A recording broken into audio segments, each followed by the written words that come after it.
Batch जो है वो स्टार्ट हो रहा है। और आज हम आपको क्लास 12 जो आपका बिहार बोर्ड 12 का जो हिंदी होता है उसी का आपको सिलेबस बताने वाले हैं कि क्या क्या इसमें पढ़ना होता है। पूरा सिलेबस अच्छे तरीके से समझेंगे और आपके लिए व्हाट्सएप ग्रुप बनाया गया है जिसमें आपका PDF नोट्स हम देते हैं और आपका जो भी क्लास होता है उसमें आपको नोटिफिकेशन चला जाता है। तो वो उस ग्रुप में आप जरूर ज्वाइन कर लेंगे व्हाट्सएप ग्रुप है, जिसका लिंक आपको डिस्क्रिप्शन में दिया गया है। डिस्क्रिप्शन में जाइएगा, वहाँ पर लिंक होगा, आप जाकर के व्हाट्सएप ग्रुप पर जरूर ज्वाइन कर लीजिएगा। और आप लोग जल्दी से वीडियो को लाइक करके शेयर कर दीजिए, अपने दोस्तों के पास में पहुंचा दीजिए। और जो भी नए बच्चे, अगर आपका एग्जाम 2026 में होने वाला तो इस चैनल को सब्सक्राइब जरूर से कर लेंगे। 2025 वाले बच्चों को तो आप समझ लीजिए कि एग्जाम सब समाप्त हो चुका है और 2026 वाले के लिए भी हम लोग जल्दी स्टार्ट कर दिए हुए हैं। चलिए देखना स्टार्ट करते हो। बिहार बोर्ड सिलेबस देखने वाले हैं हम क्लास 12 हिंदी का। और आप हिंदी मीडियम से इंग्लिश मीडियम कोई फर्क नहीं पड़ता, आप देखिए। और साइंस आर्ट्स कॉमर्स सभी के लिए है, तो सभी का सिलेबस सेम ही होता है। तो चलिए देखना स्टार्ट करते हैं। उससे पहले आप शेयर कर दें जल्दी से, देखिए कि इसमें क्या क्या पढ़ना होता है। चलिए सबसे पहले आपको हम वो बताते हैं कि इसमें आपको पढ़ना क्या क्या होता है। देखिए ये आपका आज के है बोर्ड पर, देखिए यह है आपका हिंदी, ये है आपका हिंदी। और इसमें आपको क्या क्या पढ़ना होता है, तो एक आपका पढ़ना होता है दिगंत।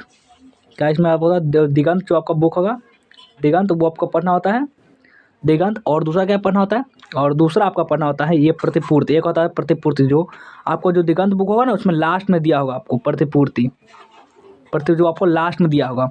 और उसके अलावा आपको क्या पढ़ना होता है हिंदी में, उसका आपको व्याकरण पढ़ना होता है, व्याकरण। तो ये सब जो होता है यही से आपको कितना नंबर का पूछा जाता है, और यही से जो आप ये सब मिला करके आपको 100 नंबर का एग्जाम में रहता है, परीक्षा में 100 नंबर का। तो आप समझ रहे होंगे कि इसमें क्या क्या पढ़ना होगा इसमें। तो बात करें तो आपका दिगंत से इसमें भी आपका प्रश्न आता है, और प्रतिपूर्ति से भी रहता है, और आपका यह व्याकरण से भी रहता है। तो इन सभी हो गया हिंदी का। इसमें से आपको सबसे पहले हम दिगंत में आपको क्या क्या कौन कौन सा चैप्टर पढ़ना होगा वो बताएंगे। उसमें प्रतिपूर्ति में कौन कौन सा चैप्टर पढ़ना होगा, और व्याकरण का एक अलग से वीडियो लाएंगे। इसमें व्याकरण में जो जो टॉपिक पढ़ना होगा उसके बारे में हम अच्छे से डिस्कस करेंगे। इस तरह से आपको जो भी सब्जेक्ट है, आप चाहे आर्ट्स है या फिर आप साइंस है, आपको सभी सब्जेक्ट का सिलेबस सबसे पहले बताया जाएगा। और उसके बाद इसका ऑब्जेक्टिव करवाएंगे। क्या करवाएंगे पहले उसका पहले हम इसका क्या बताएंगे सिलेबस, क्या बताएंगे पहले हम इसका बताएंगे सिलेबस। पहले इसका हम सिलेबस बताएंगे, और उसके बाद हम इसका क्या बताएंगे, सबसे पहले ऑब्जेक्टिव, चैप्टर वाइज ऑब्जेक्टिव, उसके बाद चैप्टर वाइज सब्जेक्टिव, और उसके बाद आपका लॉन्ग क्वेश्चन। इस सभी तरह से पढ़ाते हुए आपको चलेंगे, तो कोई दिक्कत नहीं होने वाली है। और चलिए देखना स्टार्ट करते हैं। सबसे पहले हम कौन सा चैप्टर होता है, सबसे पहले आप और एक बात करें, हिंदी में जो दिगंत होता है इसमें दो पार्ट होता है। इसमें कितने पार्ट दिगंत है, इसमें एक होता है गदखंड, शायद आपको पता नहीं होगा या फिर होगा भी। एक होता है इसमें आपको गदखंड, और एक होता है इसमें पदखंड। गदखंड और पदखंड दोनों होते हैं इसमें। ये आपका दिगंत है, इसमें गदखंड और पदखंड। प्रतिपूर्ति में सिर्फ 3 ही चैप्टर होते हैं। चलिए देखना स्टार्ट करते हैं। इसमें सबसे पहला जो गदखंड में जो सबसे पहला जो चैप्टर होता है, इसमें भी आपको 13 पार्ट है, यानी कि 13 चैप्टर गदखंड में। और जो पदखंड होता है, गदखंड और पदखंड, और दोनों में बात करें 13 चैप्टर होते हैं। कुल मिलाकर इसमें 26 चैप्टर दिगंत में आपको पढ़ना होता है। जो पहला चैप्टर का नाम क्या है, पहला चैप्टर है बातचीत। बातचीत है, जिसमें बालकृष्ण भट्ट इसको लिखे हुए हैं, बालकृष्ण भट्ट जी। और इसमें बात किया गया है बातचीत के बारे में कि बातचीत करना क्यों ज़रूरी है। इसमें एडिसन और बेन जॉनसन के विचारों को भी बताया गया है कि इसमें ये भी बताया गया है कि जब दो लड़कियां बातचीत करती है तो क्या बात करती है, लड़के बातचीत करते तो क्या करते हैं। इसी तरह से सभी बताया गया है इसमें। यह पार्ट अगर आप पढ़ लेंगे बातचीत, आपको समझ में आया कि बातचीत करना क्यों ज़रूरी है, और बातचीत अगर नहीं होती तब क्या होता, इसके बारे में बातचीत के बारे में पूरे डिटेल से इसमें बताया गया है। ये बातचीत पार्ट में बताया गया है। तो ये जिसको बालकृष्ण भट्ट जी लिखे हुए बहुत अच्छा लगा। इसमें प्रश्न भी बहुत ज़्यादा पूछे जाते हैं इससे। दूसरा चैप्टर जो है, और ये क्या है, तो ये बात करें तो ये निबंध है आपका। ये क्या है, ये आपका निबंध है, ध्यान रखेंगे ये आपका निबंध है। और अपना दूसरा चैप्टर है वो है आपका उसने कहा था, जिसको लिखे हुए श्री चंद्रशेखर शर्मा गुलेरी। ये आपका बुक में लिखा हुआ सीधे चंद्रशेखर शर्मा गुलेरी लिखा हुआ है। और बात करें तो इसमें क्या है, तो एक प्रकार की ये कहानी है, ये कहानी है। कहानी इसमें क्या होता है कि एक लहना सिंह होता है, और इसके बचपन में एक लड़की मिलती है, जिससे उसको क्या होता है प्यार हो जाता है। और बाद में कहते हैं लड़की जो होती है वो बार बार ये सवाल पूछ रहा होता है कि तेरी कुर्माई हो गई, तेरी कुर्माई हो गई। और लड़की क्या करती है एक बार, और लड़की जब पूछोगे तो वो तो शर्मा ही जाएगी। वो शर्मा के एक बार बोल देती है कि हाँ मेरी कुर्माई हो गई। और लड़का बहुत जगह हो जाता है कि कैसे हो गई, फिर पूछ लेते कब, तो होता देखते नहीं रेशम से करा साल। इस तरह उसके इसमें बात करें, उसने कहा तो ये प्रेम कथा भी है, एक तरह से युद्ध की कहानी भी है, और प्रेम पर बलिदान कैसे लहना सिंह करता है उस पर भी कहानी। ये सभी कहानी को हम पढ़ाएंगे। पूरे जो आपका बुक में लिया गया पूरा टोटल लाइन अर्थ बताते हुए वो सब पढ़ाएंगे, कोई दिक्कत नहीं है। आप अभी शुरुआत करते रहिए, आप हमारे चैनल को सब्सक्राइब कर लीजिए और बने रहिए। पूरा डिटेल तैयारी आपको फ्री में इसी चैनल पर करवाया जाएगा। और तीसरा जो चैप्टर है तीसरा चैप्टर ये है आपका संपूर्ण क्रांति।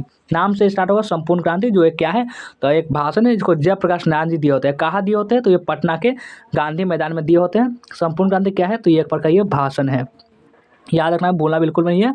यह क्या है तो ये एक भाषण है। और जिसमें कि ये बताया जाता है कि कैसे इसमें चुनाव के बारे में बात किया था कि चुनाव में जो खर्चे होते हैं और उसी खर्चे को हम गरीब जनता में बांट दें तो कितना ज़्यादा भलाई हो सकता है ना। इसके बारे में संपूर्ण क्रांति में बहुत डिटेल से जो बात किए होते हैं अपने जयप्रकाश नारायण जी। और उनको बचपन का नाम क्या था बचपन को जेपी का भी बुलाया जाता था, जेपी। और इनको जेपी ही नहीं, इनको बाउल भी बुलाया जाता था, बाउल, जेपी नाम से, बाउल नाम से। और भी लोकनायक, एक और नाम था लोकनायक, ये सभी इनका नाम है। तो बता दे रहे आपको, देखिए पहले से पता रहेगा तो आपको ज़्यादा समझने में आपको दिक्कत वाली कुछ बात होगी नहीं, इसलिए आपको पहले से ही बता दे रहे हैं कि किसमें क्या क्या चैप्टर में बताया गया है। चौथा जो चैप्टर है ये है आपका अर्धनारीश्वर। नाम से आपको पता चल गया अर्धनारीश्वर, यानी कि आधा नर और आधा नारी, जिसको रामधारी सिंह दिनकर लिखे हुए हैं और इसको हम शॉर्ट में दिनकर जी भी बोलते हैं। और ये क्या है हमारे, तो हमारे राष्ट्र कवि है ये क्या है हमारे, तो ये हमारे राष्ट्र कवि है। पता होगा आपको, नहीं पता है कोई बात नहीं, अब स्टार्ट करें तो कोई दिक्कत नहीं है। ये हमारे राष्ट्र कवि है रामधारी सिंह दिनकर। और अर्धनारीश्वर में यह बताया गया है कि ऐसे तो शंकर जी और पार्वती जी का कल्पित रूप है इसमें बताया गया है, लेकिन इसमें नर और नारी में समानता दिखाया गया है कि ऐसा नहीं है कि जो नारी है वो नर से कुछ कम है, दोनों बराबर है, इस तरह से इसमें बताया गया है। पूरे पढ़ने में बहुत मजा चल रहा है। और अभी हिंदी तो समझ लीजिए आपका जो मेन जो सब्जेक्ट होता है उससे पढ़कर थक जाएंगे तो हिंदी पढ़ेंगे। और देखिए बहुत सारे बच्चे होते हैं वो हिंदी इंग्लिश पर ध्यान ही नहीं देते, क्या वैल्यू ही नहीं देते। बहुत ज़रूरी है वैल्यू देना, नहीं वैल्यू देंगे तो फिर जो भी टॉपर बनते हैं सबसे ज़्यादा मार्क्स उनका देखे होंगे तो आपका इंग्लिश और हिंदी जो होता है इसका सबसे ज़्यादा भूमिका होती है उनको टॉपर बनाने में, या फिर जो भी आप बोल सकते हैं। और पाँचवा जो चैप्टर है वो है आपका रोज चैप्टर है, जिसको सच्चिदानंद, हीरानंद, वात्स्यायन, अज्ञा जी के शॉर्ट में अज्ञा जी बोलते हैं और लिखे हुए। इनका नाम सबसे बड़ा जरूर है, लेकिन ये एक बार तो इनका पूरा नाम ही पूछ जाएगा कि अज्ञा जी का पूरा नाम बताइए एग्जाम में, तो बहुत सारे बच्चों को याद होगा, बहुत सारे बच्चों को याद नहीं रहा होगा। तो सच्चिदानंद, हीरानंद, वात्स्यायन के जो रोज पाठ को लिखे हुए, रोज पाठ को। और ये क्या है तो ये भी एक कहानी ही है, ये क्या है तो एक पर एक कहानी है। और जो आपको नहीं पता कि अर्धनारीश्वर क्या है, तो अर्धनारीश्वर भी आप बात करें तो ये निबंध है। अर्धनारीश्वर ये भी आपका एक निबंध है, ये सब आपको ध्यान रखिएगा। आपका आगे देखिए, और आपका छठा जो चैप्टर है ये है आपका एक लेख और एक पत्र, जिसको भगत सिंह लिखे हुए, हमारे वीर भगत सिंह, जिनको हमारा आदर्श है, हम उनसे बहुत कुछ सीखते हैं। हमारे एक तरह से बात करें तो हमारे जीवन के हीरो भी हो सकते हैं। तो एक लेख और एक पत्र, अब बात करें एक लेख और इसका नाम क्यों पता, लेख, जो लेख इसके लिखे होते हैं, लेख वो विद्यार्थियों के लिए लिखे होते हैं, उनको कैसे युवा को आजकल कैसा होना चाहिए, राजनीति में भाग लेना चाहिए और भी क्या क्या करना चाहिए, मृत्यु जो है पहले जो आपका आत्महत्या होती है वो कितना बड़ा घृणित अपराध, सुसाइड बोलते हैं वो सब, तो वैसे बताया गया है इस चैप्टर में। यानी कि एक लेख और एक पत्र में, पत्र किसके लिए लिखे होते हैं, पत्र वो सुखदेव के लिए लिखे होते हैं, जब वो जेल में होते हैं तो उनके लिए पत्र लिखे होते हैं। तो आप उम्मीद है आप इसे समझ रहे होंगे। और ये भी क्या है तो ये आपको नाम से एक लेख और एक पत्र, ये पूछा नहीं जाएगा कि ये क्या है। ठीक है, आगे बढ़ते हैं। और देखिए इस तरह से आपको पूरे पता चले, कोई दिक्कत नहीं। चलिए अब देखते हैं सातवां चैप्टर। सातवां जो चैप्टर है ये नाम क्या है इसका, सातवां चैप्टर का ओ सदा नीरा। सातवां जो चैप्टर है इसका नाम है ओ सदा नीरा, जिसको जगदीश चंद्र माथुर जी लिखे हुए हैं। और ये भी क्या है तो ये भी आपका एक निबंध है। ये क्या है आपका, ये भी आपको निबंध। इसमें बात करें गंडक नदी की आधार बनाकर ऊपर बताया गया है, गंडक नदी के बारे में चर्चा किया गया है कि बरहरवा, भितिहरवा, गांधी जी के आश्रम थे, इनके शिक्षा सभी के बारे में इसमें चर्चा किया गया है। और सब दिन पर नदियों के बारे में बताया गया है कि अंग्रेजों ने बाढ़ बनने पर दिलचस्पी क्यों नहीं ली, इन सभी के बारे में इसमें डिटेल से बात किया गया है। तो ये भी चैप्टर बहुत खास है, प्रश्न भी पूछे जाते हैं। आठवां चैप्टर जो है ये है आपका सिपाही की माँ, इसमें पढ़ना होता है सिपाही की माँ, जिसको मोहन राकेश लिखा होता है। कौन लिखे होते हैं, मोहन राकेश। सिपाही के माँ जो चैप्टर है इसमें मोहन राकेश लिखे होते हैं। और ये क्या है, ना ये कहानी है, ना ये निबंध है, ना ये कविता है, तो है क्या, तो ये एकांकी है आपका। क्या है कि ये आपका एकांकी है। इसमें क्या होता है तो इसमें जो होते हैं बहुत सारे पात्र होते हैं। एक होता है मानक, कौन होता है, एक मानक होता है, मानक की जो बहन होती है इसका नाम होता है मुन्नी। और जो मानक है और मुन्नी, इनकी जो माँ होती है उसका नाम होता है बिस्नी, इसका नाम होता है बिस्नी। अब क्या होता है, जो मानक जो होता है, मानक ये लड़ाई पर गया होता है। क्यों गया होता है, लड़ाई पर इसलिए गया होता है, बर्मा की जो युद्ध चल रहा होता है वहाँ पर लड़ाई गया होता है, लड़ाई करने के लिए। और जो बिस्नी होती है उसकी माँ होती है, बिस्नी की जो बेटी होती है मुन्नी, थोड़ी सी जवान हो गई है, तो इनके शादी, आप भी जानते हैं शादी करने के लिए कितनी परेशानियाँ उठानी पड़ती है, तो उनके लिए पैसे की कमी है, तो ये पैसे की वजह से वो बर्मा की लड़ाई में गया होता है। तो ये होती है। और नौवां जो आपका चैप्टर है ये है आपका प्रगीत और समाज। प्रगीत के बारे में इसमें बहुत तरीके से बताया गया है कि गीत वो कैसा होना चाहिए, कविता कैसा होना चाहिए, छोटा होना चाहिए, लंबा होना चाहिए, इसके बारे में पूरी इसमें डिटेल से बात की गई है। की। और प्रगति और समाज ऐसे पढ़ेंगे तो बहुत सारे इसको चैप्टर को बहुत लोग नापसंद करते, पसंद नहीं आता, क्योंकि इसमें उतने मज़ेदार वाला कुछ बात ही नहीं हुई है। लेकिन नामवर सिंह, लेकिन ये इनको ज़्यादातर आप देखेंगे ना कि रचनाएँ इनकी तो उतना इंटरेस्टिंग तो नहीं होता, लेकिन सीखने को बहुत कुछ मिलता है इनसे, तो ये भी ठीक है। 10वां चैप्टर जूठन। आप नाम से स्पष्ट होगा जूठन क्या। देखिए जूठन कितना घृणित हमको लगता है कि मैं जूठन नहीं कुछ खाना चाहते किसी को, क्योंकि पहले क्या होता था कि जो ओम प्रकाश वाल्मीकि जी हैं, इनके जो बचपन में ये बहुत गरीब रहे हुए, तो इनके पास खाने के लिए तो बड़ी बड़ी जो बारात, जो एकदम तरह राजा टाइप के जो लोग रहते थे, तो उनके जो बारात में जो लोग आते थे, फिर उनके जो जूठे बचते थे ना, जो भोजन में पत्ती पड़ता था, तो उनको ये क्या करते थे, महीनों महीनों सालों साल भर सुखा उखाकर मिर्च डालकर, ये मसाला डालकर, वो मसाला डालकर खाते रहते थे जूठन। तो इसमें यही बताया गया है कि उनकी आत्मकथा, ये क्या है, आत्मकथा, आत्मकथा है ये, ठीक है, समझ में आ रहा है, आत्मकथा ही है। चलिए आगे देखते हैं। अब 11वां चैप्टर है हंसते हुए मेरा अकेलापन। हंसते हुए मेरा अकेलापन, ये मल्ल जी लिखे हो। मल्ल जी का पूरा नाम भरत जी श्रीवास्तव है। और हंसते हुए मेरा जो अकेलापन, ये एक डायरी है। क्या है ये, बता दे रहे आपको, ये है एक डायरी है। इसमें क्या चीज़ के बारे में बात किया गया है, तो ये जो डायरी है इसमें ये बातचीत क्या है कि इसमें जो डायरी लिखा जाता है, कोई आपका 7 फरवरी ये वो कुछ लिखा हुआ है, और इसमें बहुत सारी चीज़ों की बात करेंगे। पेड़ कट रहा है उसके बारे में, ईंधन की कितनी आवश्यकता है, एक लड़की वो देखते हैं तो कैसा थी, यानी कि जो अपने बारे में जो डायरी लिखा जाता है ना, अपने जीवन के बारे में, तो कोई जब कोई रास्ता अपने निकलता है, किसी यात्रा पर जाता है, तो उसमें कितनी हमें चिंता लग जाती है, कहीं कुछ हो ना जाए, कहीं किसी का। और ये भी होती है गरीब लोगों के पास कि अगर हम बीमार पड़ते हैं, हमारे पास पैसे नहीं उचित, तो हम मर जाएंगे, हमारे पास उतना पैसा इलाज करने के लिए, आप भी जानते हैं कि कितना ज़्यादा वहाँ पर खर्च लगती है, तो इसलिए ये इसमें बात किया गया हंसते हुए मेरा अकेलापन में। अब 12वां जो चैप्टर है ये है आपका तिरछ।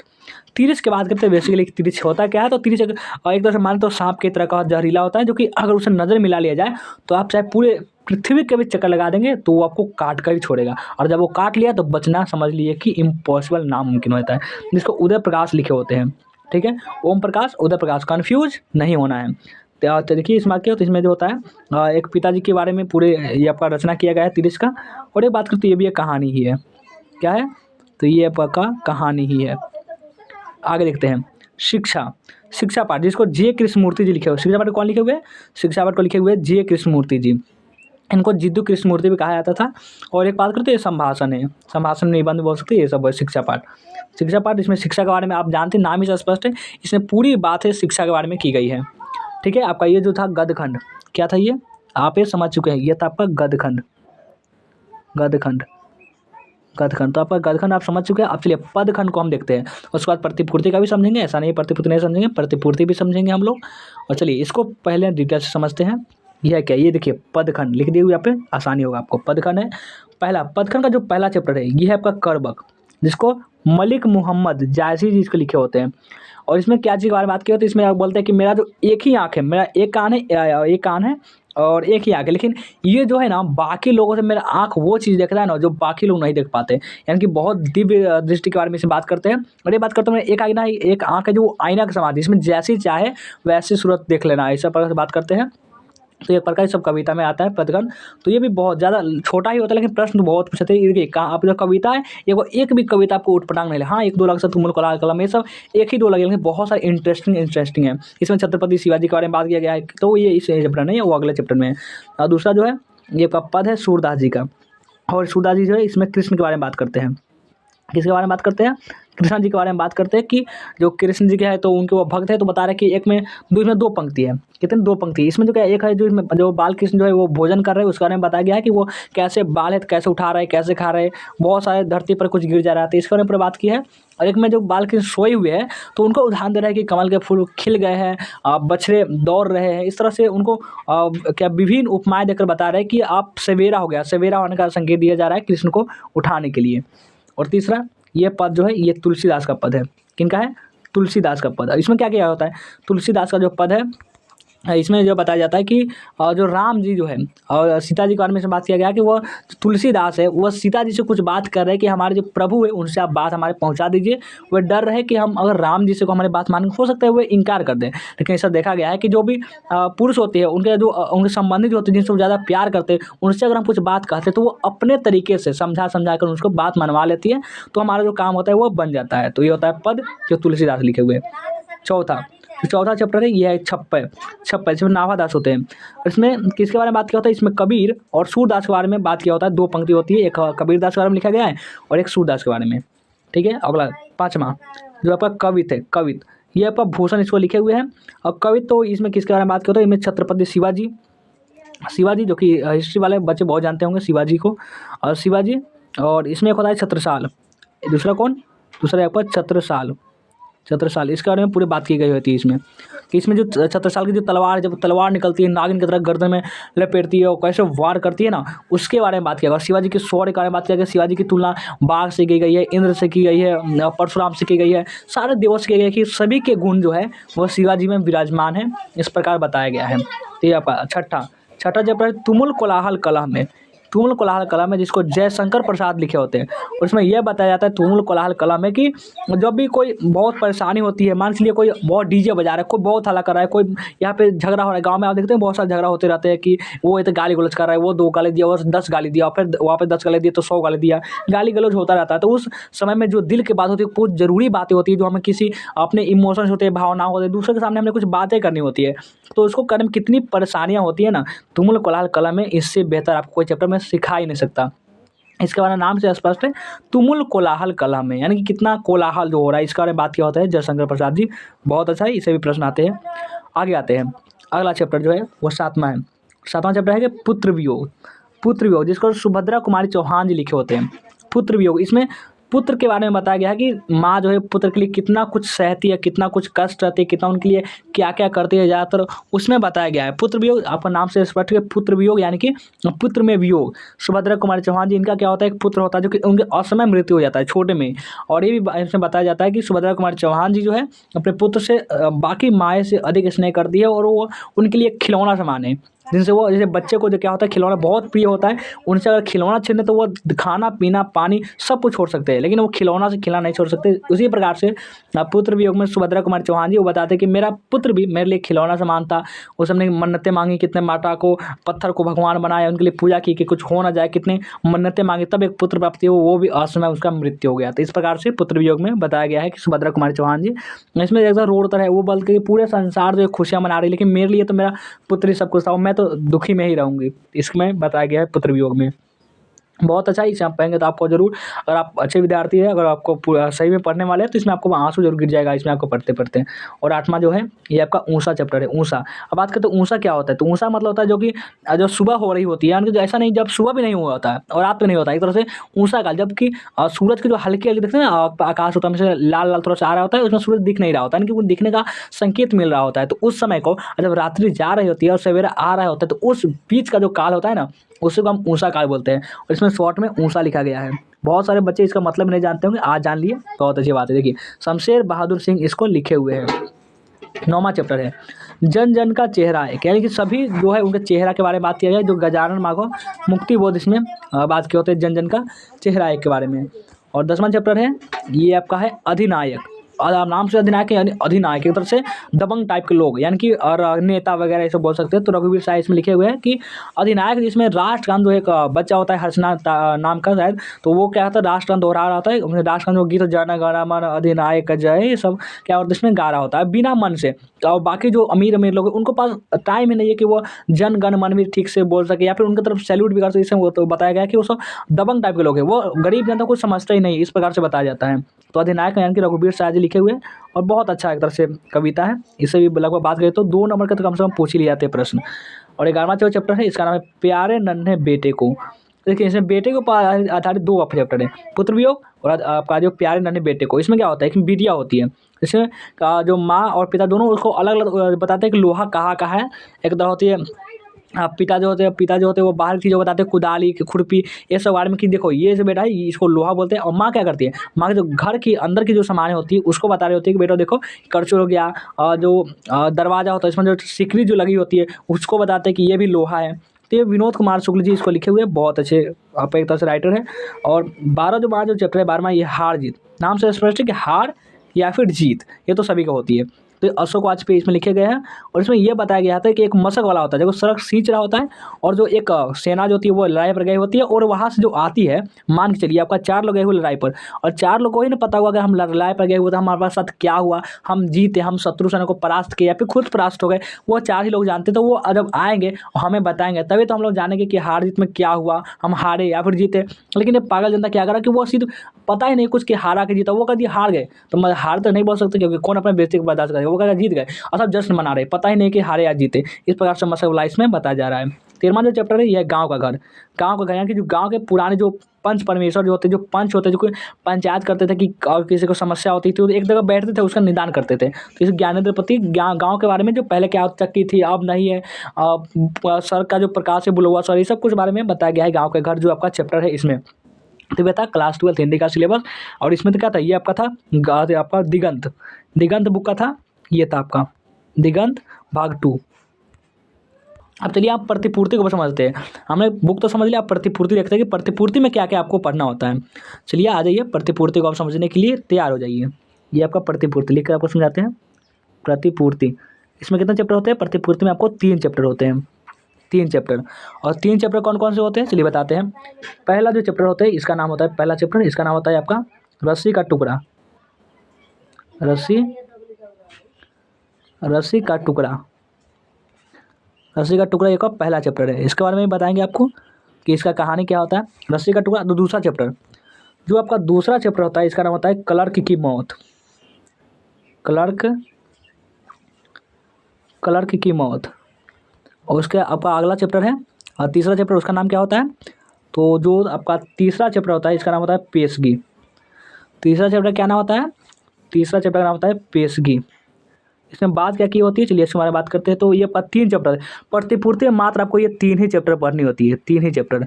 और इसमें क्या क्या होता है? तो प्रतिपूर्ति जो है इसमें रस्सी का टुकड़ा, इसमें यह बताया जाता है कि रस्सी का टुकड़ा जो एक होता है होश कम होता है, वो उठाता है, उसमें कैसे इल्जाम लगाया जाता है, उसके बारे में बात क्या होती है। और क्लर्क की मौत में एक क्लर्क होता है जो कि एक बड़े साहब जो होते हैं उनके ऊपर छींक देता है, उनसे माफ़ी मांगते मांगते उनकी मृत्यु हो जाती है। और पेशगी, इसमें एक होती है जो माँ होती है जो गरीब होती है और दूसरे के यहाँ काम करते हैं, उसका बेटा जो होता है बीमार होने पर भी पैसे की वजह से वो दूसरे काम करते हैं, उनकी वजह से उनका बेटा मर जाता है। तो ये जो 3 चैप्टर है इसके बारे में पूरी इसी के बारे में बात किया गया है। तो आपको प्रतिपूर्ति भी समझ गए, गदखंड भी समझ गए। एक वीडियो और लाएंगे इसमें व्याकरण के बारे में पूरी डिटेल से बात करेंगे, व्याकरण में क्या क्या पढ़ना होता है। तो आज का ये वीडियो कैसा लगा हमें कमेंट करके जरूर बताएंगे। लाइक ही नहीं किए होंगे लाइक कर देंगे, शेयर कर देंगे। जो भी न्यू स्टूडेंट होंगे इस चैनल को सब्सक्राइब कर लेंगे, और वीडियो को लाइक नहीं किए तो कर देंगे, व्हाट्सएप जरूर ज्वाइन कर लेंगे।